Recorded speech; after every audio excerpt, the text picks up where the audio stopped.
The Tale of Genji, Chapter 4, Yugao. It was at the time when he was secretly visiting the lady of the 6th Ward. One day on his way back from the palace, he thought that he would call upon his foster mother, who, having for a long while been very ill, had become a nun.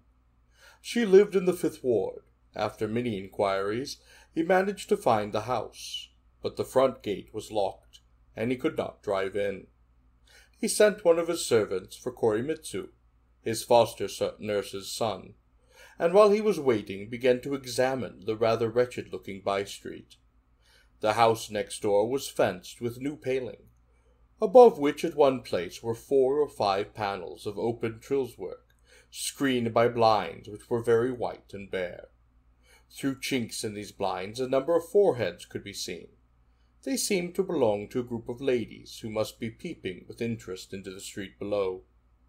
At first he thought that they had merely peeped out as they passed, but he soon realized that if they were standing on the floor they must be giants.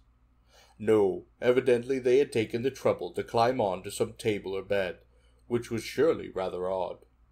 He had come in a plain coach, with no outriders.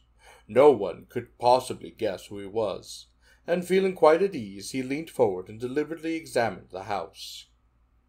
The gate, also made of a kind of trills work, stood ajar, and he could see enough of the interior to realize that it was a very humble and poorly furnished dwelling. For a moment he pitied those who lived in such a place, but then he remembered the song, "Seek not in the wide world to find a home, but where you chance to rest, call that your home." And again, monarchs may keep their palaces of jade, for in leafy cottage two can sleep. There was a wattled fence over which some ivy-like creeper spread its cool green leaves, and among the leaves were white flowers, with petals half unfolded like the lips of people smiling at their own thoughts. "They are called Yugao, or evening faces," one of the servants told him. "How strange to find so lovely a crowd clustering on this deserted wall." And indeed it was most a strange and delightful thing to see how on the narrow tenement in a poor quarter of the town they had clambered over rickety eaves and gables, and spread wherever there was room for them to grow.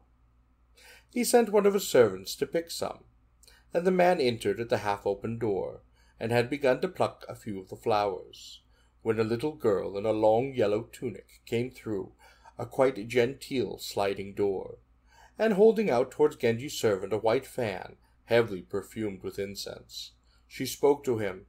"Would you like something to put them on? I am afraid you have chosen a wretched-looking bunch." And as she handed him the fan, just as he was opening the gate on his way back, the old nurse's son, Korimitsu, came out of the other house, full of apologies for having kept Genji waiting for so long.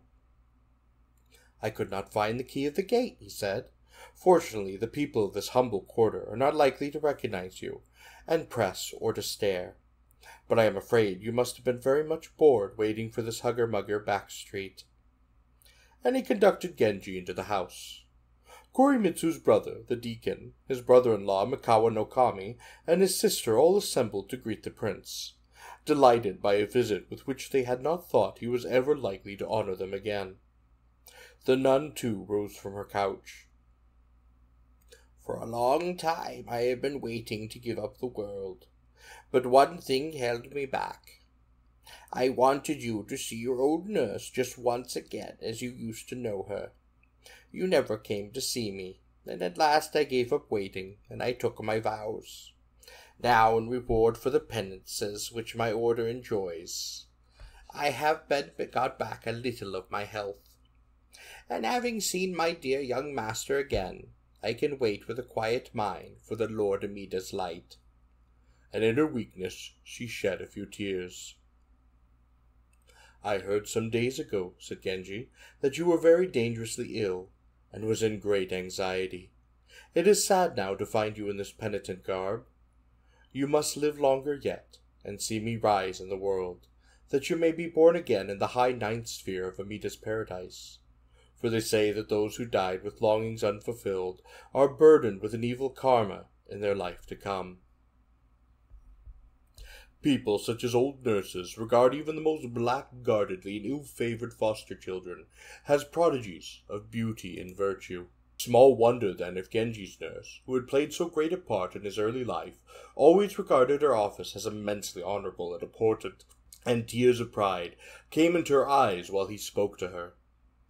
The old lady's children thought it very improper that their mother, having already taken holy orders, should show so lively an interest in a human career. Certain that Genji himself would be very much shocked, they exchanged uneasy glances. He was, on the contrary, deeply touched. "When I was a child," he said, "those who were dearest to me were early taken away, and although there were many who gave a hand to my upbringing, it was to you only, dear nurse, that I was deeply and tenderly attached. When I grew up I could not any longer be often in your company. I have not even been able to have come here and see you as often as I wanted.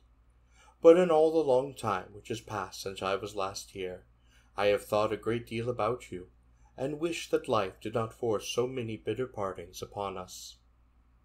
So he spoke tenderly. The princely scent of the sleeve which he had raised to brush away her tears filled the low and narrow room, and even the young people, who had till now been irritated by their mother's obvious pride at having been the nurse of so splendid a prince, found themselves in tears. Having arranged for continual masses to be said on the sick woman's behalf, he took his leave, ordering Koremitsu to light him with a candle. As they left the house, he looked at the fan down upon which the white flowers had been laid. He now saw that there was writing upon it, a poem, carelessly but most elegantly scribbled. "The flower that puzzled you was but the Yugao, strange beyond knowing, in the dress of shining dew." It was written with a deliberate negligence which seemed to aim at concealing the writer's status and their identity. But for all that the hand showed a breeding and distinction which agreeably surprised him. "Who lives in the house on the left?" he asked Koremitsu, who did not at all want to act as a go-between, replied that he had not only been to his mother's for 5 or 6 days, and had been so much occupied by her illness that he had not asked any question about the neighbors. "Oh, I only want to know for quite a harmless reason," said Genji. "There is something about this flan which raises a rather important point. I positively must settle it. Who would oblige me by making inquiries from someone who knows the neighborhood?" Koremitsu then went at once to the house next door, and sent for their steward. "This house," the man said, "belongs to a certain titular prefect. He is living in the country, but my lady is still here, and as she is young and loves company, her brothers, who are in the service at the court, often come here to visit her." "And that is about all one can expect a servant to know," said Koremitsu, when he repeated this information. It occurred at once to Genji that it was one of those courtiers who had written the poem. Yes, there was a certain self-confident air in the writing. It was by someone whose rank entitled him to have a good opinion of himself. But he was also romantically disposed. It was too painful to dismiss altogether the idea that, after all, the verse might really have been for him, and on a folded paper he wrote, "Could I but get a closer view, no longer would they puzzle me, the flowers that all too dimly in the gathering dusk I saw." This he wrote in a disguised hand, and gave it to one of his servants. The man then reflected that though the sender of the fan had never seen Genji before, yet so well known were his features that even the glimpse they had gotten from the window might easily have revealed them his identity. He could imagine the excitement through which the fan had been dispatched, and the disappointment when for so long a time no answer came.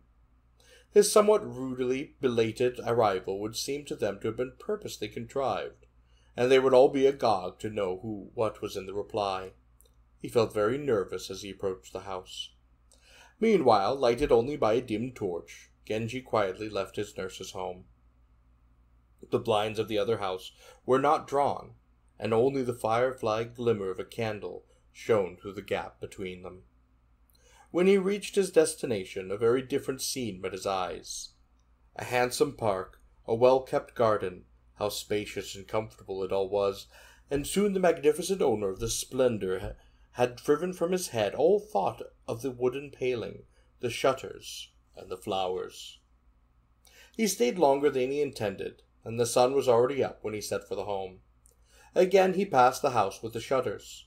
He had driven through the quarterless countless times without taking the slightest interest in it, but that one small episode of the fan had suddenly made his daily passage through these streets an event of some great importance. He looked about him eagerly, and would have liked to know who lived in all of the houses. For several days Koremitsu did not present himself at Genji's palace. When at last he did come, he explained that his mother was growing much weaker, and it was very difficult for him to get away. Then, drawing nearer, he said in a low voice, "I made some further inquiries, but could not find out much. It seems that someone came very secretly in June, and has been living there ever since, but who she really is, not even her own servants know. I have once or twice peeped through a hole in the hedge, and caught a glimpse of some young women, but their skirts were rolled back and tucked into their belts, so I think they must have been waiting maids. Yesterday, somewhere after sunset, I saw a lady writing a letter. Her face was calm, but she looked very unhappy, and I noticed that some of the women were secretly weeping." Genji was now more curious than ever. Though his master was of rank which brought with it great responsibilities, Koremitsu knew that in view of his youth and popularity, the young prince would be thought to be positively neglectful of his duty if he did not indulge in a few escapades, and that everyone would regard his conduct as perfectly natural and proper, even when it was such as they would not have dreamed of permitting to any ordinary people. Hoping to get a little further information, he said, I found an excuse for communicating with her, and received in reply a very well-worded answer and a cultivated hand. She must be a girl of quite good position. Oh, you must find out more, said Genji. I shall not be happy till I know all about her. Here, perhaps, was just a case as they had imagined on that rainy night, a lady whose outward circumstances seemed to place her in that lower class, which they had agreed to dismiss as of no interest, but who in her own person showed qualities by no means despicable. But to return for a moment to Utsumesi, her unkindness had not affected him as it would have affected most people. If she had encouraged him, he would have soon have regarded the affair as an appalling indiscretion, which he must put an end to at all costs, whereas now he brooded continually upon his defeat, and was forever plotting new ways to shake her resolution.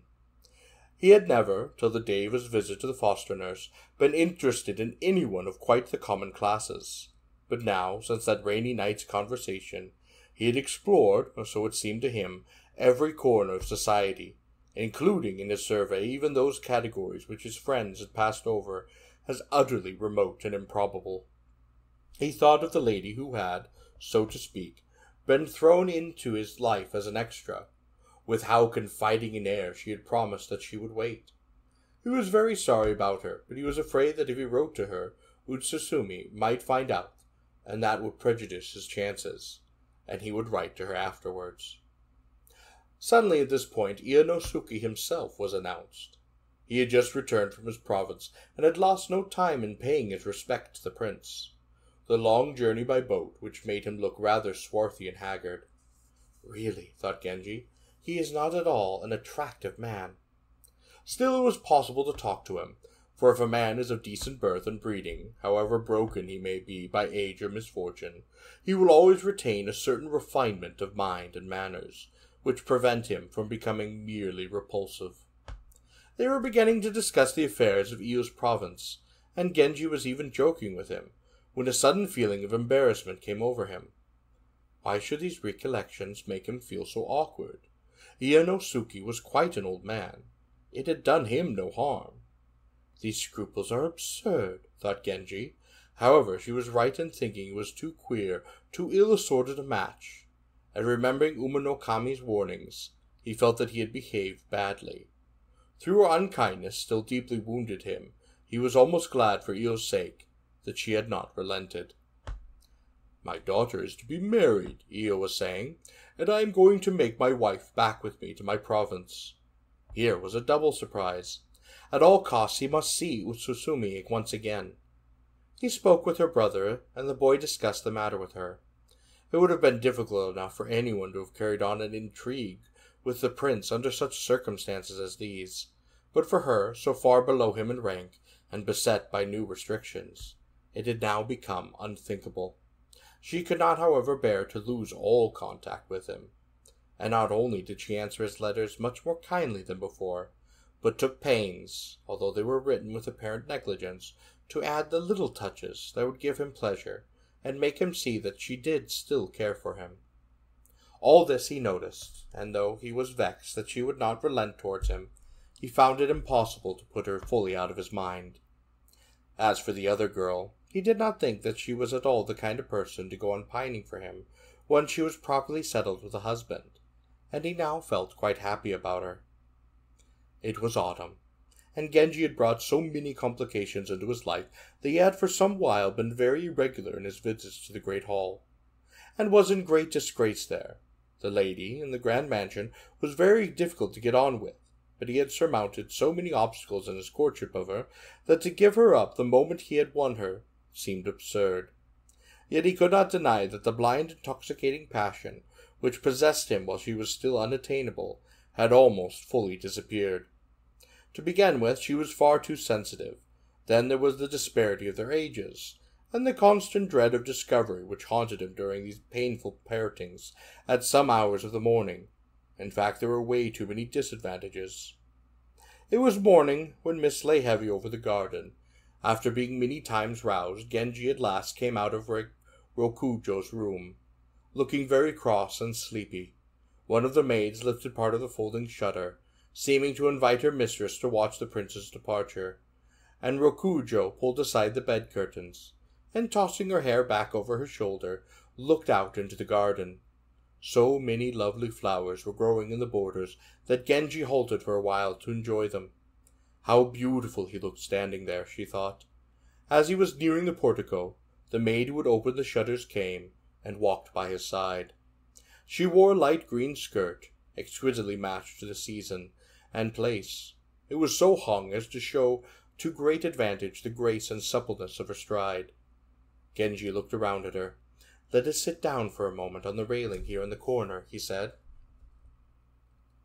"She seems very shy," he thought, "but how charmingly her hair falls about her shoulders." And he recited the poem, "Though I would not be thought to wander heedlessly from flower to flower, yet this morning's pale convolvulus I fain would pluck." And as he said the lines, he took her hand, and she answered with much practised ease, "You hasten, I observe, to admire the morning flowers, while the mist still lies about them," thus pairing the compliment by verse which might be understood either in a personal or genial sense. At this moment a very elegant page, wearing the most bewitching of baggy trousers, came across the flowers, brushing the dew as he walked, and began to pick a bunch of the convolvuli. Genji longed to paint the scene. No one could see him without pleasure. He was like the flowering tree under whose shade even the rude mountain pheasant delights to rest, and so great was the fascination he exercised that those who knew him longed to offer him whatever was dearest to them. One who had a favorite daughter would ask for nothing better than to make her Genji's handmaid. Another, he had an exquisite sister, was ready for to serve in his household, though it were at the most of menial tasks. Still less could these ladies who on such occasion as this were privileged to converse with him and stare at him as much as they pleased, and were moreover young people of much sensibility. How could they fail to delight in his company, and note with much uneasiness that his visits were becoming far less frequent than before? But where have I got to? Ah, yes, Koremitsu had permitedly continued the inquiry with which Genji entrusted him. "Who the mistress is," he said, "I have not been able to discover, and for the most part she has great pains not to show herself. But more than once in the general confusion, when there was the sound of a carriage coming along past the gate row of a tenement house, and all the maidservants were peering out onto the road, the young lady, whom I supposed to be their mistress of the house, slipped out along with them. I could not see her very clearly, but she seems to be very pretty." One day, seeing a carriage with outriders coming towards the house, One of the maids rushed off, calling out, "Ukon, Ukon, come quickly and look. The captain's carriage is coming this way." And at once a pleasant-faced lady, no longer young, came bustling out. "Quietly, quietly," she said, holding up a warning finger. "How do you know it is the captain? I shall have to go and look." And she slipped out. A sort of rough drawbridge leads from the garden to the lane, and in her excitement the good lady caught her skirt in it, and falling flat on her face, almost tumbled into the ditch. "A bad piece of work His Holiness of Katsurugi made here," she grumbled, but her curiosity did not seem to be at all dampened, and she stared harder than ever at the approaching carriage. The visitor was dressed in a plain wide cloak. He had attendants with him, whose names the excited servant girls called out, as one after another they came near enough to be recognized. And the odd thing is that the names were certainly those of Tuno Chujo's grooms and pages. "I must see that carriage for myself," said Genji. What if this should be the very lady whom Chujo, at the time of the rainy night's conversation, despaired of rediscovering? Koremitsu, noting that Genji was listening with particular attention, continued. "I must tell you that I too have reason to be interested in this house, and while making inquiries on my own account, I discovered that the young lady always addresses the other girls in the house as though they were her equals. But when, pretending to be taken in by this comedy, I began visiting there, I noticed, though, the older ladies played their part very well. The young girls would every now and then curtsy or slip in a 'my lady' without ever thinking, whereupon the others would hasten to cover up their mistake as best they might, showing anything they could think of to make it appear that there was no mistress at all among them." And Koremitsu laughed as he recollected it. "Next time I come to visit your mother," said Genji, "you must let me have a chance of peeping at them." He pictured at himself the queer, tumbled-down house. She was only living there for a time being, but all the same she must surely belong to that bottom class, which they had dismissed as having no possible bearing on the discussion. How amusing it would be to show that they were wrong, and after all something of interest might be discovered in such a place. Koremitsu, anxious to carry out his master's every wish, and intent also in his own intrigue, continued at last by a series of ingenious stratagems to effect a secret meeting between Genji and the mysterious lady.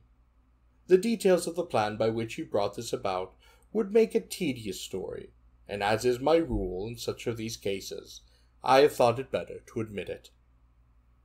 Genji never asked her by what name he was to call her, nor did he ever reveal his own identity.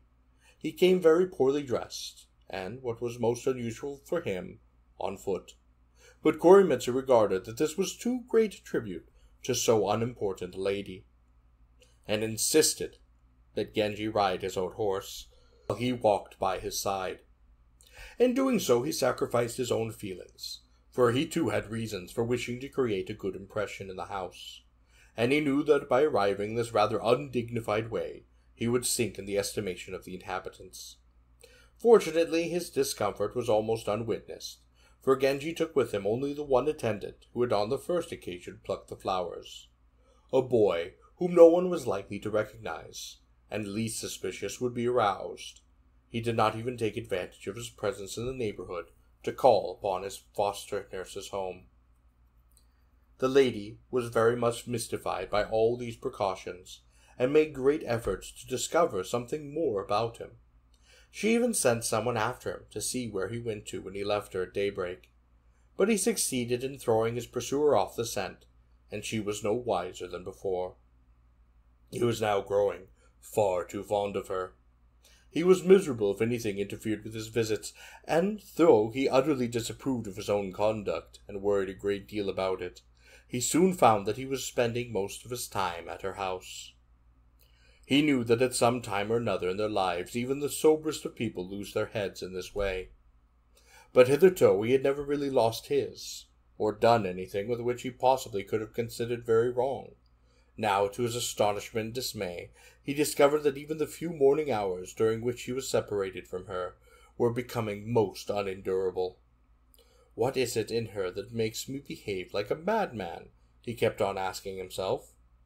She was astonishingly gentle and unassuming, to the point even of seeming rather apathetic. rather deficient perhaps in depth of character and emotion, and though she had a certain air of girlish inexperience, it was clear that he was not by any means her first lover, and certainly she was rather plebeian. What was it exactly that so fascinated him? He asked himself this question again and again, but found no answer. So for her part, it was very uneasy to see him come to her thus in shabby old hunting clothes, trying always to hide his face, leaving while it was still dark and everyone was asleep. He seemed like some demon lover in an old ghost tale, and she herself was half afraid. But his smallest gesture showed that he was someone out of the ordinary, and she began to suspect that he was a person of high rank, who had used Koremitsu as his go-between. But Koremitsu abstemiously pretended to know nothing at all about his companion, and continued to amuse himself by frequenting the house on his own account. What could it mean?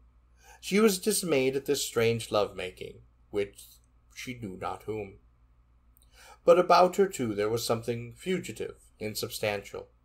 Genji was obsessed by the idea that just as she had hidden herself in this place, so one day she would once more vanish and hide, and he would never be able to find her again. There was every sign that her residence here was quite temporary, and he was sure that when the time came to move, she would not tell him where she was going. Of course, her running away would be proof that she was not worth bothering about any more, and he thought, thankful for the pleasure that they had had together, simply to leave the meter at that. But he knew that this was the last thing that he would likely be able to do. People were already beginning to be suspicious, and often for several nights running he was unable to visit her. This became so intolerable that in his impatience he determined to bring her secretly to the Nijo-in. There would be an appalling outcry if she were discovered, but that itself must be risked. "I am going to take you somewhere very nice, where no one will disturb us," he said at last. "No, no," she cried. "Your ways are so strange. I should be frightened to go with you." She spoke in a tone of childish terror, and Genji answered smiling, "One or the other of us must be a fox in disguise. Here's a chance to find out which it is." He spoke very kindly, and suddenly, in a tone of absolute submission, she consented to do whatever he thought was best. He could not but be touched at her willingness to follow him in what must appear to her to be the most hazardous and bizarre of adventures. Again he thought of Tuno Chujo's story on that rainy night, and could not doubt that this must indeed be Chujo's fugitive lady. But he saw that she had some reason for wishing to avoid all questions about her past, and he restrained his curiosity. So far as he could see, she showed no sign of running away, nor did he believe that she would do so as long as he was faithful. Tuno Chuchi, after all, had for months on end left her to her own devices, but he felt that if for an instant she suspected him of the slightest leaning in any other direction, that it would be a bad business. It was the 15th night of the 8th month. The light of an unclouded full moon shone between the ill-fitting planks of the roof, and flooded down upon the room. What a queer place to be lying in, thought Genji, as he gazed around the garret. So different from any room he had even known before. It must be almost day. In the neighboring houses people were beginning to stir, and there was an uncouth sound of the peasant voices. How cold it is! I can't believe we shall do much with the crops this year." "I don't know what's going to happen about my carrying trade," said another. "Oh, things look very bad." Then, banging on the wall of another house, "Wake up, neighbor! Time to start! Do you hear? Do you think?" And they rose and went off each to their wretched task, by which they earned their bread. All this clatter and bustle going on so near her made the lady very uncomfortable, and indeed so dainty and fastidious a person must often in this miserable lodging have suffered things which would have made her long to sink through the floor. But however painful, disagreeable, provoking there these things that happened, she gave no sign of noticing them. That, being herself so shrinking and delicate in her ways, she would have yet endured without a murmur the exasperated banging and bumping that was going on in every direction. This aroused his admiration, and he felt that this was a much nicer way of her than if she had shuddered with horror at each and every sound. But now, louder than thunder, came the noise of the threshing mills, seeming so near that they could hardly believe it did not come from out of the very pillow itself. Genji thought that his ears would burst. What many of the noises were he could not at all make out, but they were very peculiar and most startling. The whole air seemed to be full of the crashings and bangings. From one side, and now from another, came too the faint thud of the bleacher's mallet, and the screaming of wild geese passing overhead. It was all much too distracting. Their room was in the front of the house, and Genji got up and opened its long sliding shutters. They stood together looking out, and in the courtyard near them was a clump of fine Chinese bamboo. Dew lay thickly upon the borders, glittering here no less brightly than in the great gardens to which Genji was much accustomed.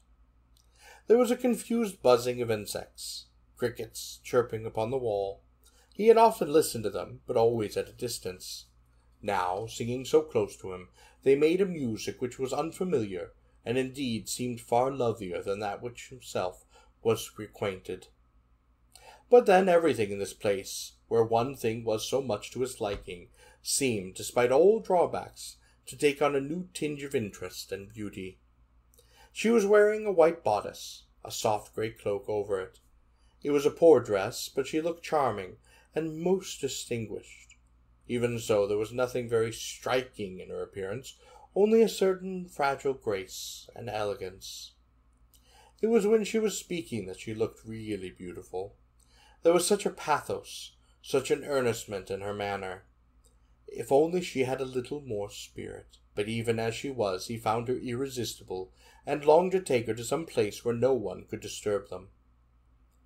"I was going to take you somewhere not at all far away, where we shall be able to pass the rest of the night upon peace. We cannot go on like this, parting always at the break of day." "Why would you suddenly come to this conclusion?" she asked. But she spoke submissively. He vowed to her that she would be his love in this and in all future lives, and she answered so passionately that she seemed utterly transformed from the listless creature he had known, and it was hard to believe that such vows were so novelty to her. Discarding all prudence, he sent for the maid Ukon, and bade her order his servants to fetch a coach. The affair was soon known to all of the household, and the ladies were at first somewhat uneasy at seeing their mistress carried off in this fashion. But on the whole they did not think he looked the sort of person who would do her any harm. It was now almost daylight. The cocks had stopped crowing. The voice of an old man, some pilgrim preparing for the ascent of a holy mountain, sounded somewhere not far away, and as at each prayer he went forward to touch the ground with his head, they could hear with what pain and difficulty he moved. What could he be asking for in his prayers, this old man whose life seemed fragile as the morning dew? Namu Tori no Doshi, glory be to the Saviour that will come. Now they could hear the words. "Listen," said Genji tenderly, "is not that an omen that our love shall last through many lives to come?" And he recited the poem. Do not prove false this omen of the pilgrim's chant, that even in lives to come our love shall last unchanged.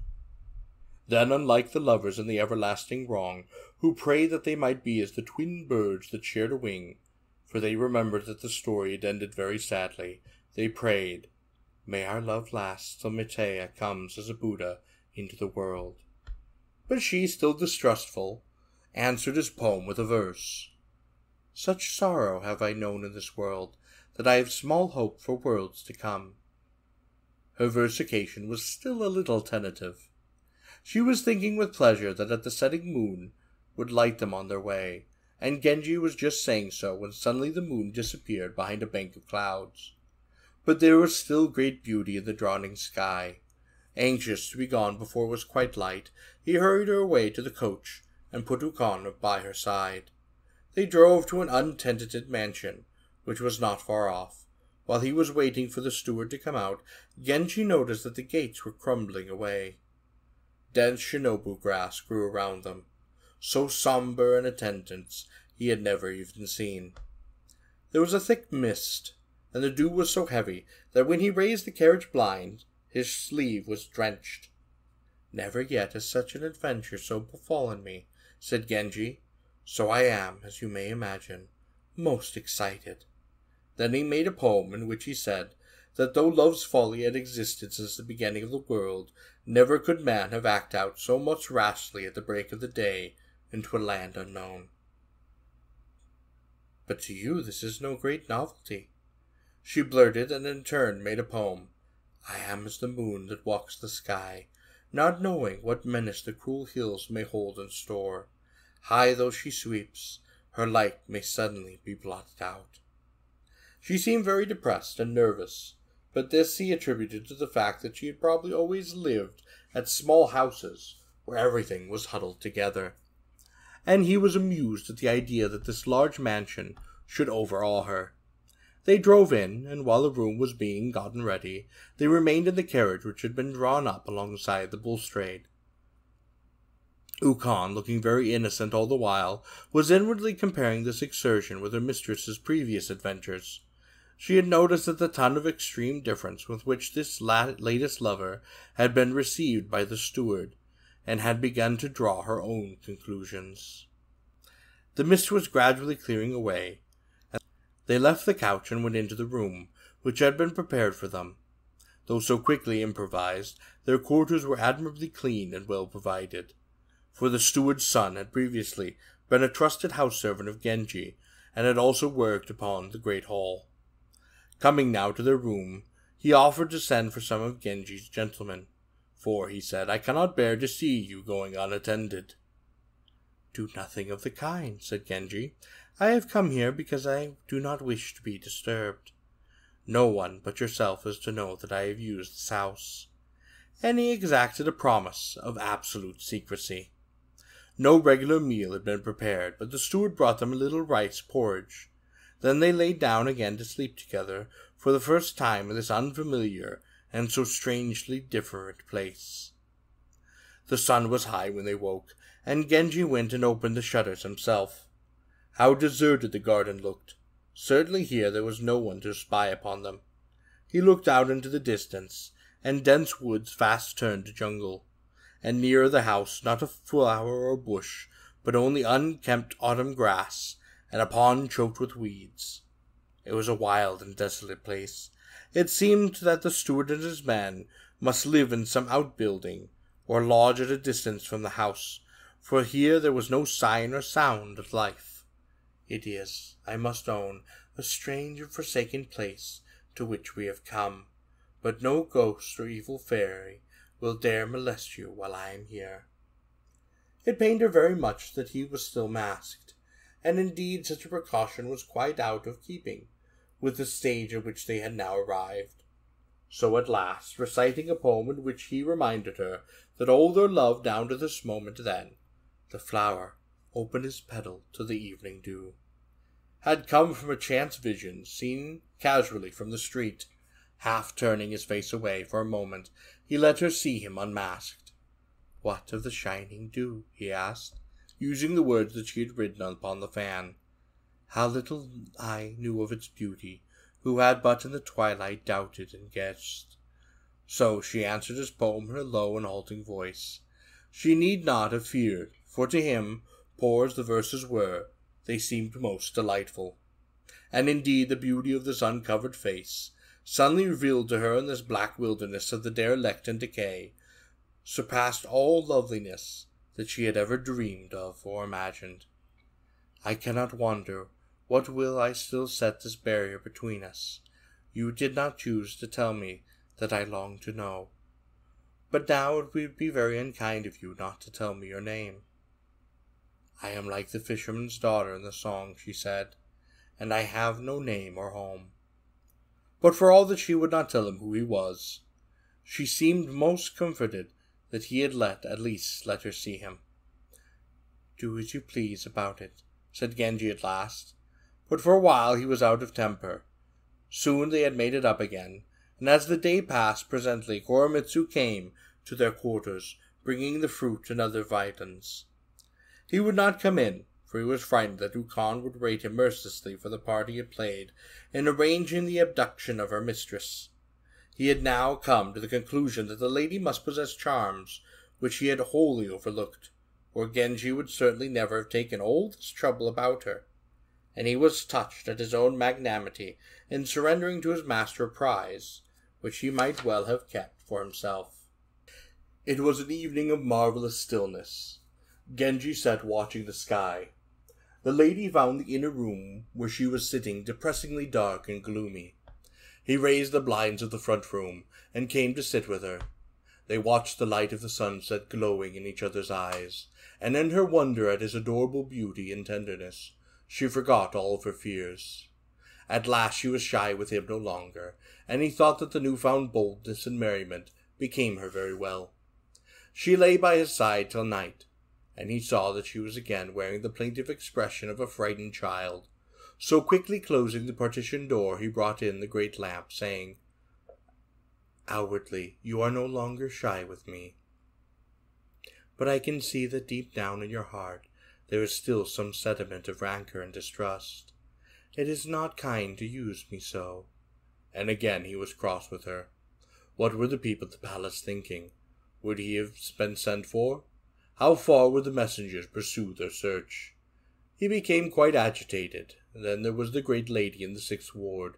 What a frenzy she must be in. This time, however, she really had good cause to become jealous. Those and other unpleasant considerations were beginning to crowd into his head, and when looking at the girl who lay beside him so trustfully, unconscious of all that was going upon his mind, he was suddenly filled with an overwhelming tenderness towards her. How tiresome the other was, with her internal susceptibilities, jealousies, and suspicions. For a while, at any rate, he would stop seeing her. As the night wore on, they began sometimes to doze, and suddenly Genji saw, standing over him, the figure of a woman, most tall and majestic. "You, who think yourself so fine, how comes it that you have brought to toy with you here this worthless common creature, picked up at some random in the streets? I am most astonished and displeased." And with this she made as though to drag the lady from his side. Thinking that this was some nightmare or hallucination, he roused himself and sat up. The light had gone out. Somewhat agitated, he drew his sword and laid it beside him, calling he did so for Ukon. She came at once, looking a good deal scared herself. "Please wake the watchman in the ring," he said, "and tell him to bring a candle." "All in the dark like this? How can I?" she answered.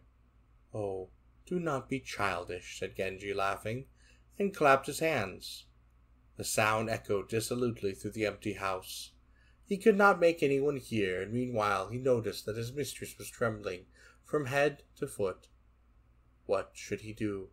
He was still undecided when suddenly she burst out into cold sweat. She seemed to be losing consciousness. "Do not fear, sir," said Ukon. "All her life she has been subject to these nightmare fits." He remembered now how tired she had seemed in the morning, and how she had lain with her eyes turned upwards as though in pain. "I will go myself and wake someone," he said. "I am tired of clapping with only echoes to answer. Do not leave her." And drawing Ukon towards the bed, he went in the direction of the main western door. But when he opened it, he found out that the lamp in the crosswing had also gone out. A wind had risen. A few attendants he had brought with him were already in bed, and there was indeed only the steward's son, the young man who had once been Genji's body servant, and this young courtier who had attended him on all his visits. They answered when he called and sprang to their feet. "Come with a candle," he said to the steward's son, "and tell my man to get his bow, and keep on twanging the string as loudly as he can. I wonder anyone should sleep so soundly in such a deserted place. What has happened to Koremitsu?" "He waited for some time, but as you seemed to have no need of him, he went home, saying he would be back at daybreak." Genji's man had been an imperial bowman, and making a tremendous din of his bow, he strode towards the steward's lodge, crying "Fire, fire," at the top of his voice. The twanging of the bow reminded Genji of the palace. The roll call of night courtiers must be over, and the bowman's roll call must be actually going on. It was not so very late. He groped his way back into the room, and she was lying just as she had left her, with Ukon face downwards beside her. "What are you doing there?" he cried. "Have you gone mad with fright? You have heard, no doubt, that in such lonely places as this, fox spirits sometimes try to cast a spell upon men. But, dear people, you need not fear. I have come back, and will not let such creatures harm you." And so saying, he dragged Ukon from the bed. "Oh, sir," she said, "I felt so queer and frightened that I fell flat down upon my face, and what my poor lady must be going through I dare not think." "Then try not to add to her fright," said Genji, and pushing her aside bent over the prostrate form. The girl was scarcely breathing. He touched her, and she was quite limp. She did not know him. Perhaps some accursed thing, some demon had tried to snatch her spirit away, and she being so timid, so childishly helpless. The man came with a candle, and Ukon was still too frightened to move. Genji placed a screen so as to hide the bed, and called the man to him. It was of course contrary to etiquette that he should serve Genji himself, and he hesitated in embarrassment, not venturing even to ascend the dais. "Come here," said Genji impatiently. "Use your common sense." Reluctantly the man gave him the light, and as he held it towards the bed he saw for a moment the figure which had stood there in his dream, still hovering beside the pillow. Suddenly it vanished. He had read in old tales of such apparitions, and of their power, and was in himself great alarm. But for the moment he was so full of concern for the lady who now lay motionless on the bed that he gave no thought to the menacing vision, and lying down beside her, began gently to move her limbs. Already they were growing cold. Her breathing had quite stopped. What could he do? To whom could he turn for help? He thought to send for priests. He tried to control himself, but he was very young, and seeing her lie there, all still and all pale, he could contain himself no longer, and crying out, "Come back to me, my own darling, come back to life. Do not look at me so strangely." He flung his arms about her, but now she was quite cold.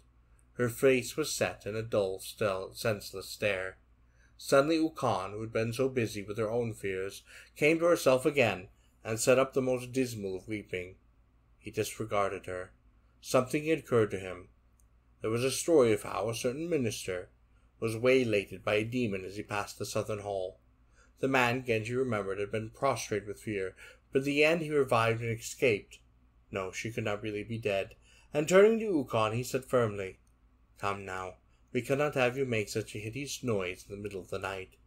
But he himself was stunned with grief, and though he gave Ukon distracted orders, scarce knew what he was doing.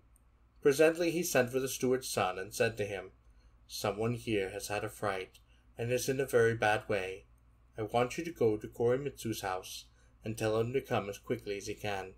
If his brother the priest is there too, take him aside and tell him quietly that I should like to see him at once. But do not speak loud enough for the nun, their mother, to hear, for I would not now have her know of this excursion." But though he managed to say the words, his brain was all the while in hideous turmoil. For added to the ghastly thought that he himself had caused her death, there was the dread and horror with which the whole place now inspired him.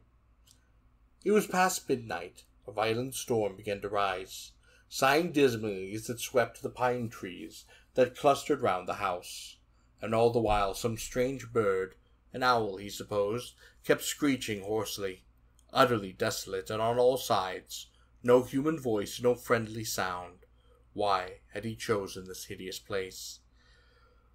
Ukon had fainted, and was lying by her mistress's side. Was she going to die of fright? No, no, he must not give way to such thoughts. He was now the only person left who was capable of action or reason. Was there nothing he could do? The candle was burning brightly. He lit it again, over by the screen in the corner of the main room. Something was moving. There it was again, but in another corner now. There was the sound of footsteps, treading cautiously. It still went on, and now they were coming up behind him. If only Koremitsu would return. But Koremitsu was a rover, and a long time was wasted in looking for him. Would it never be day? It seemed to him that this night was lasting for 1,000 years, but now, somewhere, a long way off, a cock crowed. Why had fate seen fit to treat him thus? He felt that it must be a punishment for all the strange and forbidden amours into which in these last years he had, despite himself, been drawn. That now this unheard-of horror had befallen him, and such things, though one may keep them secret for a time, always came out in the end. He minded most that the Emperor would be certain to discover sooner or later about this, and all his other affairs. Then there was the general scandal. Everyone would know. The very gutter boys would make merry over him. Never, never must he do such things again, or his reputation would utterly collapse. At last Koremitsu arrived, and he prided himself on being always ready to carry out his master wishes immediately by whatever hour of the night or day. And he thought it very provoking of Genji to have sent for him just on the one occasion which he was not at hand. And now that he had come, his master did not be able to give him any orders, but stood speechless there in front of him. Ukon, hearing Koremitsu's voice, suddenly came to herself and remembered what had happened, burst into tears. And now Genji, who while he was alone was there, had supported and encouraged the weeping maidservant, relieved at last by Koremitsu, could contain himself no longer, and suddenly realizing again the terrible thing that had befallen him, burst into uncontrollable weeping. "Something horrible has happened here," he managed to say at last, "much too dreadful to explain. I have heard that when such things as this suddenly befall, certain scriptures should be read. I would have this done, and prayers said. That is why I asked you to bring your brother." "You went up to the mountain yesterday," said Koremitsu, "but I see that there have been terrible work here afoot. Was it in some sudden fit of madness that you did this thing?" Genji shook his head. So moved was Koremitsu at the sight of his master weeping, that he too began to sob. Had he been an older man, versed in the ways of the world, he might have been some use in such a crisis, but both of them were young, and both were equally perplexed. At last Koremitsu spoke. "One thing at least is clear. The steward's son must not know, for though he himself can be depended upon, he is the sort of person who is sure to tell all his relatives, and they might meddle disastrously in the affair. We had best get clear of this house as quickly as we can." "Perhaps," said Genji, "but it would be hard to find a less frequented place than this." "At any rate," Koremitsu continued, "we cannot take her to her own house, for there her gentlewoman, who loves her dearly, would raise such a weeping and wailing as soon would bring a pack of neighbors swarming round, and all would quickly be known. If only I knew of some mountain temple, for there such things are customary, and pass almost unnoticed." He paused and reflected. "There is a lady I once knew who has become a nun, and now lives on the Higayashi-yama. She was my father's wet nurse, and is now very old and bent.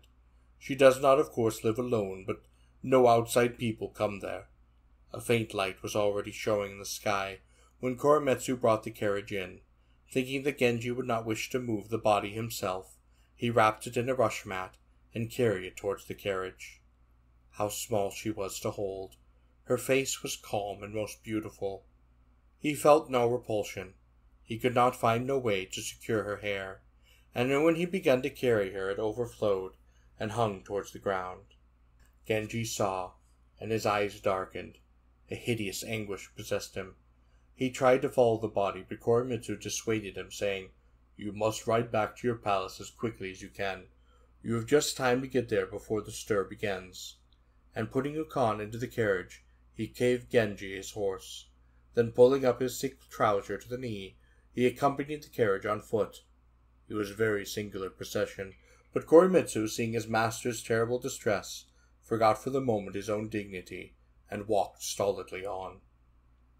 Genji, hardly conscious of what went on around him, arrived at last in ghostly pallor at his house. "Where did you come from, my lord? Oh, how ill you look!" The questions assailed him. But he hurried to his room, and lay behind his curtain. He tried to calm himself, but hideous thoughts tormented him. Why had he not insisted upon going with her? What if after all she were not dead, and waking up should find that he had thus abandoned her? While these wild thoughts chased through his brain, a terrible sensation of choking began to torment him. His head ached. His body seemed to be upon fire, and indeed he felt so strange that he thought he too was about to die most suddenly and inexplicably as she had done. The sun was now high, but he did not get up. His gentlemen, with murmurs of astonishment, tried every means to rouse him. He sent away the dainties they brought, and lay hour after hour plunged upon the darkest of thoughts. A messenger then arrived from the Emperor. His Majesty has been uneasy since yesterday, when his envoys sought everywhere for your Highness in vain. The young lords too came from the great hall, and he would see none of them but no Chujo, and even him he made stand outside his curtain while he spoke to him. My foster mother has been very ill since the 5th month. She shaved her head and performed the other penances, in consequence of which, or so it seems, she recovered a little, and got up, but is very much enfeebled. She sent word that she desired to see me once more before she died, and I was very fond of her when I was a child. I could not refuse. While I was there, a servant in the house fell ill, and died most suddenly. Out of consideration for me, they removed the body at nightfall, but as soon as I was told of what had happened, I remembered that the fast of the 9th month was at hand, and for this reason I have not thought to write to prevent myself to the Emperor my father. Moreover, since early morning I have had a cough and a very bad headache, so you will forgive me for treating you upon this way. I will give the Emperor your message, but I must tell you that last night when you were out, he sent messengers to look for you, and seemed, if I may venture to say so, to be in a very ill humor.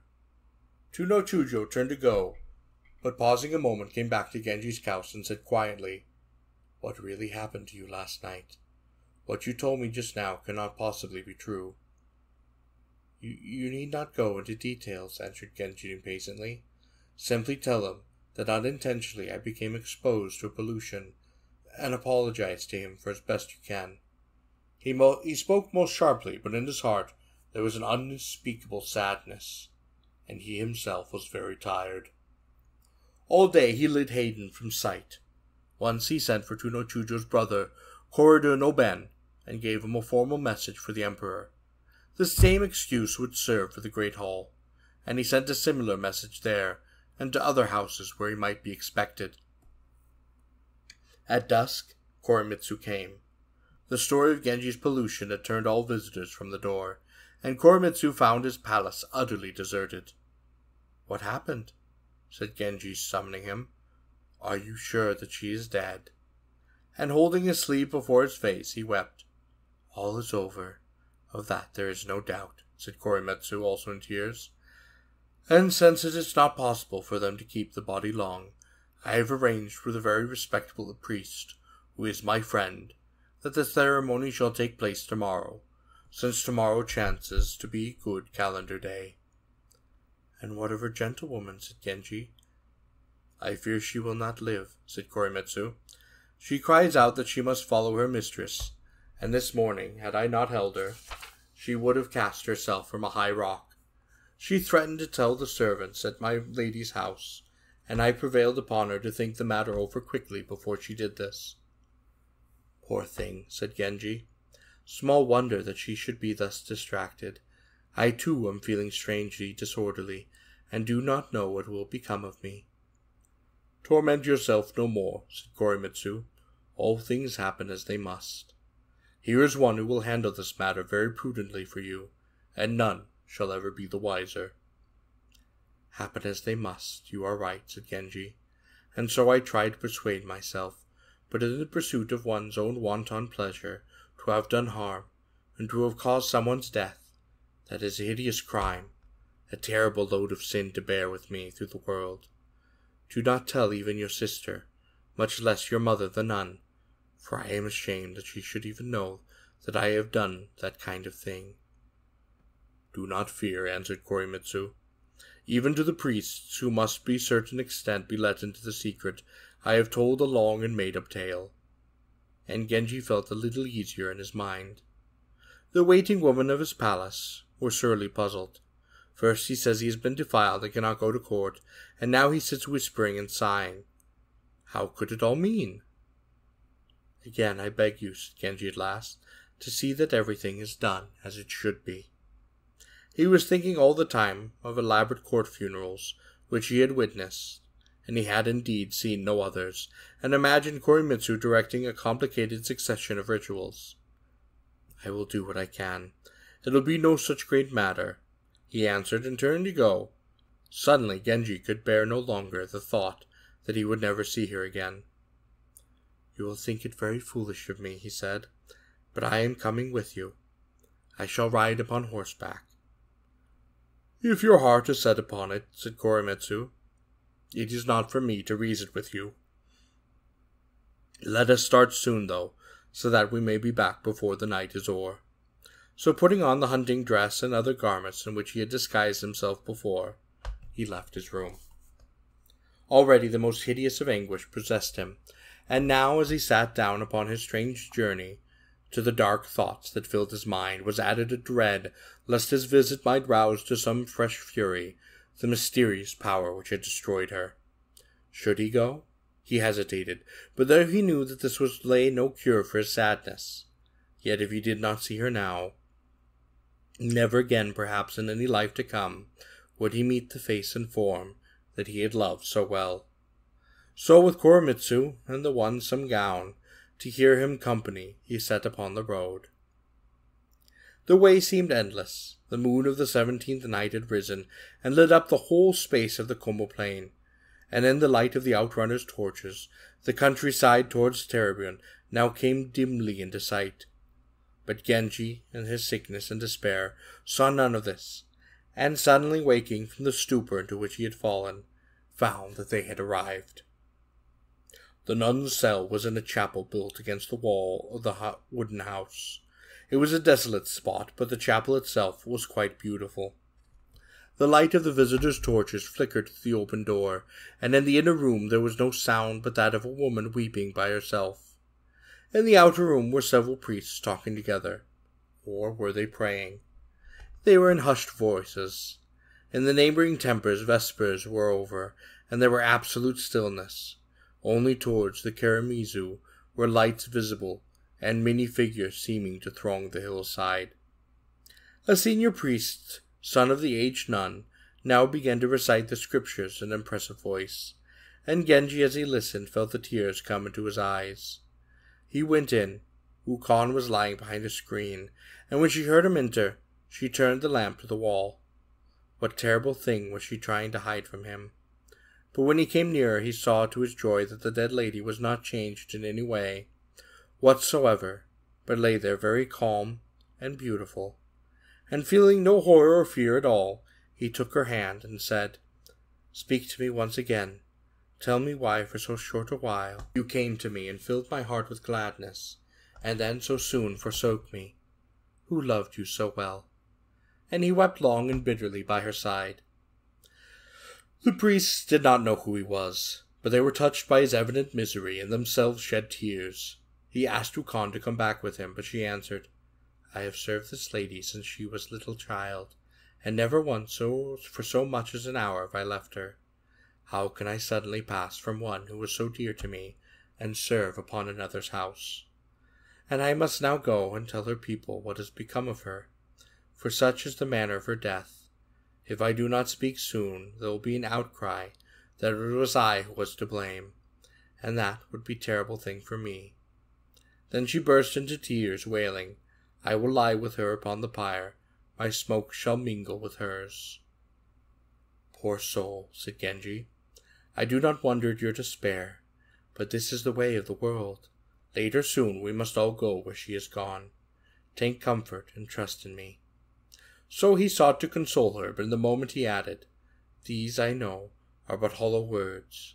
I too care no longer for life, and would gladly follow her." So he spoke, giving her in the end but little comfort. "The night is far spent," said Koremitsu. "We must now be on our way." And so with many backward looks and a heart full to bursting he left the house. A heavy dew had fallen, and the mist was so thick that it was hard to see the road. On the way it occurred to him that she was still wearing his scarlet cloak, which he had lent her when they lay down together on the last evening. How closely their lives had been intertwined. Noting that he was very unsteady in his saddle, Koremitsu walked beside him and gave him his hand. But when they came to a dike, he lost hold, and his master fell to the ground, where he lay in great pain and bewilderment. "I shall not live to finish the journey," he said. "I have not strength to go so far." Koremitsu too was sorely troubled, and so he felt that despite all Genji's insistence, he ought never to have allowed him, fever-stricken as he was, to embark upon this disastrous journey. In great agitation he plunged his hands in the river and prayed to Our Lady Koana of Kimozui. Genji too resigned himself at last and forced himself to pray inwardly to the Buddha, and as they managed to start upon their journey again, and in the end, with Koremitsu's help, he reached his palace. This sudden journey, undertaken so late at night, had seemed to all his household the height of impudence. They had noted for some while past his nightly wanderings growing more and more frequent, but though often agitated and preoccupied, never had he returned so haggard as this morning. What could be the object of these continual excursions? And they shook their heads in great concern. Genji flung himself upon his bed, and lay there in fever and pain for several days. He was growing very weak, and the news was brought to the Emperor, who was greatly distressed, and ordered continual prayers to be said for him to all the great temples. And indeed there were more special services and purification ceremonies, and incantations than I have room to rehence. When it became known that his prince, so famous for his great charm and beauty, was likely soon to die, there was a great stir in all the kingdom. Sick though he was, he did not forget to send for Ukon, and have her enrolled among his gentlewomen. Koremitsu, who was beside himself with anxious concern, his master yet managed on her arrival to calm himself, and give to Ukon friendly instruction in her new duties, for there he was touched by the helpless plight in which she had been left. And Genji, whenever he felt a little better, would use her to carry messages and letters, so that they soon grew used to waiting upon him. She was dressed in deep black, and though not at all handsome, was a pleasant enough looking woman. It seems that the same fate which so easily stayed your lady's course has willed that I too shall be little later found, that I too shall be but little longer for this world. I know what sore distress you are left by the loss of one who was for so many years your mistress and your friend, but it was my purpose to have comforted you in your bereavement by every care and kindness I could devise. For this reason, indeed, it grieves me that I shall survive her for so short a time." So somewhat stiltedly he whispered to Ukon, and being now very weak, he could not refrain from tears. Apart from the fact that his death would leave her utterly without resource, she had now quite taken to him, and would have been very sorry indeed if he had died. His gentlemen ran hither and thither, distracted. The Emperor's envoys thronged thick as the feet of the raindrops, hearing of his father's distress and his father's anxiety. Genji strove hard to reassure him by pretending to some slight respite or improvement, and his father-in-law too showed great concern, calling every day for news and ordering the performances of various rites and potent liturgies. And it was perhaps a result of this, that having been dangerously ill for more than 20 days, he took a turn for the better, and soon all of his symptoms began to disappear. On the night of his recovery, the term of his defilement also ended, and hearing that the Emperor was still extremely uneasy about him, he determined to reassure the court by returning to his official residence at the palace. His father irritatingly urged upon him all sorts of remedies and precautions. For some while everything in the world to which he had now returned seemed strange to him, and he indeed scarce knew himself, but by the 20th day of the 9th month his recovery was complete, nor did the pallor and thinness of his face become him by any means ill. At times he would stare vacantly before him and burst into loud weeping, and seeing this there were not wanting those who said that it was surely possessed. Often he would send for Ukon, and once when they had been taken in the still of the evening, he said to her, "There is one thing which still puzzles me. Why would she never tell me who she was? For even if she was indeed, as once said, a fisherman's child, it was a strange perversity to use such resistances with one who loved you so well. You ask why she hid her name from you, said Ukon. Can you wonder at it? When could she have been expected to tell you her name? Not that it would have meant much to you if you had heard it, for from the beginning you treated her with a strange mistrust, coming with such secrecy and mystery as might well make her doubt whether you were indeed a creature of the waking world. But though you never told her, she knew well enough who you were, and the thought that you would not be thus secret, had you regarded her as more than a mere plaything or idle distraction, was very painful to her. What a wretched series of misunderstandings, said Genji. For my part, I had no mind to put a distance between us, but I had no experience in such affairs as this. There are many difficulties to the path of such people as I. First and foremost, I feared the anger of my father the Emperor, and then the foolish jestings of the world. I felt myself hedged in by courtly rules and restrictions, but for all the tiresome concealments that my rank forced upon me, from the first evening I had so strangely set my heart upon her, that though reason counselled me, I could not hold back. And indeed it seemed sometime to me that an irresistible fate drove me to do the thing of which I now so bitterly and continually repent. But tell me more about her, for there can now be no reason for concealment.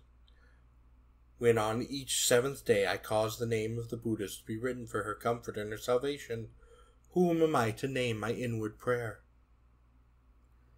There can be no harm in my telling you that, said Ukon, and I should have done so before, but I did not somehow feel it to shame to be prating to you now about things she would not have had me speak, for while she was alive. Her parents died when she was quite small. Her father, Sami Choji, loved her very well, but felt always that he could not give her all the advantages to which her great beauty entitled her, and still perplexed about her future and how best to do his duty by her, he died. Soon afterwards, some accident brought her into the company of Tuno Chujo, who was at the time still lieutenant, and for 3 years he made her very happy.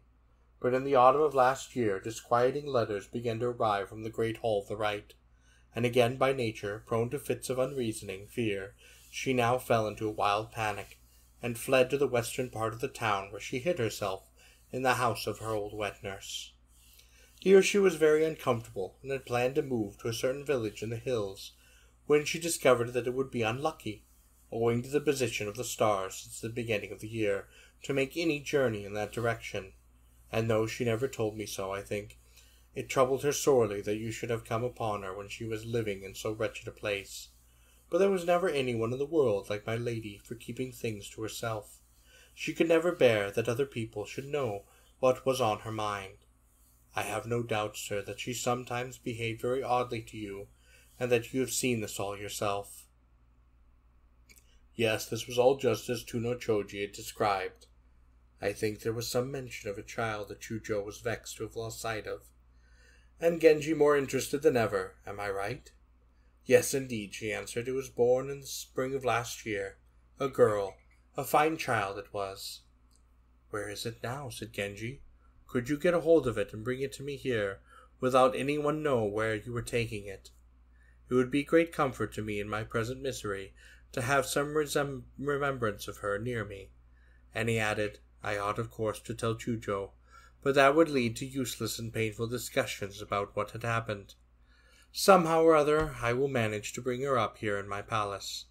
I think there can be no harm in that, and you will easily find some story to tell to whatever people are now looking after her. I am very glad that this has entered your head, said Ukon. It would be a poor lookout for her to grow up in the quarter where she is now living, with no one properly belonging to her, and in such a part of the town. In the stillness of the evening, under a sky of exquisite beauty, here and there along the borders in front of this palace, some insect croaked its song. The leaves were just beginning to turn, and as he looked upon this pleasant picture, he felt ashamed at the contrast between his surroundings and the little house where Yugao had lived. Suddenly, somewhere along the bamboo groves, the bird called the Iabata uttered its sharp note. He remembered just how she had looked when in the gardens of that fatal house. That same bird had startled her by its cry, and turning to Rakan, how old was she?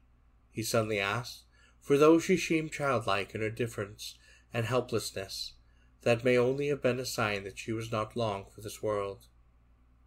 Oh, she must have been 19, said Ukon, when my mother, who was her first wet nurse, died and left me an orphan. My lady's father was pleased to notice me and reared me at my lady's side. Ah, sir, when I think of it, I did not know how I shall live without her. For kind as people here may be, I do not seem to get used to them. I suppose it is that I knew her ways, poor lady, she having been my mistress for so many a year. To Genji, even the din of the cloth-beater's mallets had become dear through recollection, and as he lay in bed he repeated the verses of the Po-chi-hu. In the 8th month and 9th month, when the nights are growing long, 1,000 times 10,000 times the fuller's stick it beats. The young brother still waiting upon him, but he no longer brought him the letters which he had been used to bringing. Utsusumi thought he had at last decided that her treatment of him was too unfriendly to be borne, and was vexed that he should feel so. Then suddenly she heard of his illness, and all her vexation turned to concern and anxiety. She was soon to set upon her long journey, but this did not much interest her, and to see whether Genji had forgotten her, she had sent him a message, saying that she had been able to find no words in which to express her grief at hearing the news of his illness. While it she sent the poem, I did not ask for news, and you did not ask, I was silent.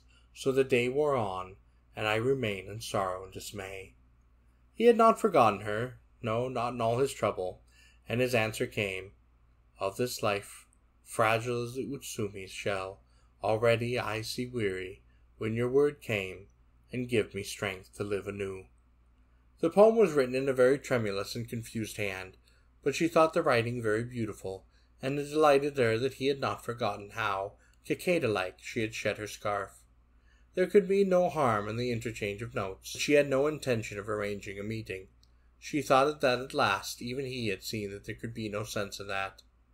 As for Utsumi's companion, she was not yet married, and Genji heard that she had become the mistress of Chunochujo's brother, Korido no Shosho, and though he discovered that he was not first in the field, and did not at all wish to offend him, yet he had certain curiosity about the girl, and sent Utsumi's little brother with a message, asking if she had heard of his illness and the poem, had I not once gathered for my pillow a handful of the sedge that grows upon the eaves, not a dewdrop of pretext could my present message find. It was an acoustic with many hidden meanings. He tied the letter to a tall reed, and bade him deliver it secretly, but was afterwards very uneasy as he thought that it might go astray. If it falls into Shusho's hands, he thought, he will at once guess that it was I who was behind him. But after all, Shusho would probably not take that so very hard. Genji had vanity enough to think. The boy delivered the message when Shusho was at a safe distance. She could not help feeling a little hurt, but it was something that he remembered her at all, and justified to herself the excuse that she had had no time to do anything better. She sent the boy straight back with the verse, the faint wind of your favor, that but for a moment blew with grief was part befrosted, the small sedge of the eaves. It was very ill written, with all sorts of ornamental but misleading strokes and flourishes, indeed with a complete lack of style. However, it served to remind him of the face he had first seen that evening by the lamplight. As for the other, who on the occasion had sat so stiffly facing her, what determination there had been in her face! What a steady resolution to give no quarter! The affair with the lady of the sedge was so unintentional and so insignificant, the thought he regarded it as rather frivolous and indiscreet. He saw no great harm in it, but if he did not take himself in hand before it was too late, he would soon again be involved in some entanglement which might finally ruin his reputation. On the 49th day after Yugao's death, a service in her memory was to be, at his orders, secretly held in the Hokkaido on Mount Hiei. The ritual performed was of the most elaborate kind, everything that was required being supplied from the prince's own store, and even the decoration of the service books and images was carried out with the utmost of attention. Koremitsu's brother, a man of great piety, was entrusted with the direction of the ceremony, and all went quite well. Next Genji sent for his old writing master, a doctor of letters from whom he had great liking, and bade him write the prayer for the dead, saying that I committed to Amido the Buddha one not named whom I loved, but lost disastrously, and he wrote out a rough draft for the learned man to amend. There is nothing to add or alter, said the master, deeply moved. Who could it be, he wondered, at whose death the prince so distressed? For Genji tried his might, could not hide his tears. When he was secretly looking through his store for largesses to give the Aikido priests, he came upon a certain dress, and as he folded it he made the poem, "The girdle that today the tears I knew, shall we ever in some new life untie?" Till now her spirit had wandered in the void, but already she must be setting out on her new life, and in great solitude he prayed continually for her safety. He met Tuno Chujo, and his heart beat violently, for he had longed to tell him about Yugo's child, and how it was to be reared. But he feared that the rest of the story would needlessly anger and distress him, and he did not mention the matter. Meanwhile, the servants of Yugao's house were surprised that they had seen no news from her, nor even from Ukon, and he began to be seriously disquieted. They had still no proof that it was Genji who was her lover, but several of them thought that they had recognized him, and his name was whispered among them. They would have had it that Koremitsu knew the secret, but he pretended to know nothing whatever about Yugao's lover, and found a way to put off all their questions. And as he was still frequenting the house for his own purposes, it was easy for him to believe that he was not really concerned in the mistress's affairs. Perhaps, after all, it was some blackguard of Azeu's son who, frightened of Tora no Chuji's interference, had carried her off to a province. The real owner of the house was a daughter of Yugao's second wet nurse, who had 3 children of her own. Ukon had been brought up with them. But they thought that it was perhaps because she was not their own sister that Ukon sent them no news of their mistress, and there were no great distress. Ukon, which knew that they would assail her with questions, which her promise to Genji forbade her to ever answer, dared not go back to the house, not even to get news of her lady's child. It had been put out somewhere to nurse, but to her great sorrow, she had quite lost sight of it. Longing all the while to see her face once more, though only in dream, upon the night after the ceremony on Mount Hiei, he had a vision very different from that for which he prayed. There appeared to him once more, just as on that fatal night, the figure of a woman in menacing posture, and who was dismayed at the thought that some demon which haunted the desolate spot might, on the occasion which it did the terrible thing, also have entered into him and possessed him. Ianosuke was to start early in the godless month, and had announced that his wife would go with him. Genji sent very handsome parting presents, and among them, with a separate intent, he put many very exquisite combs and fans, with whom were silk strips to offer to the god of journeys, and above all the scarf which she had dropped, and tied to it a poem in which she had said that he had kept it on remembrance of her while she was still a hope of their meeting, but now returned too wet with tears shed in vain. There was a long letter with the poem, but there was of no particular interest, and was here omitted. She sent no answer by the man who had brought the presents, but gave her brother the poem, that to the changed cicada you should return her summer dress, shows that you too have changed, and fills an insect heart with woe. He thought long about her, though she had with so strange and inexplicable a resolution steeled her heart against him at the end. Yet each time he remembered that she had gone forever, it filled him with depression. It was the first day of the 10th month, and as though in sign that winter had indeed begun, heavy rain began to fall. All day long Genji watched the stormy sky. Autumn had hideously bereaved him, and winter already was taking from him one whom he dearly loved. Now at last, we must suppose, he was convinced that such secret adventures led only to misery. I should indeed be very loath to recount in all their detailed manners, which he took so much trouble to conceal, did I not know that if you found I had omitted anything, you would at once ask why. Just because he was supposed to be an emperor's son, I must needs put a firework showing you, would soon be saying that this was no history, but a mere made-up tale designed to influence the judgment of posterity. As it is, I shall be called a scandalmonger, but that I cannot help.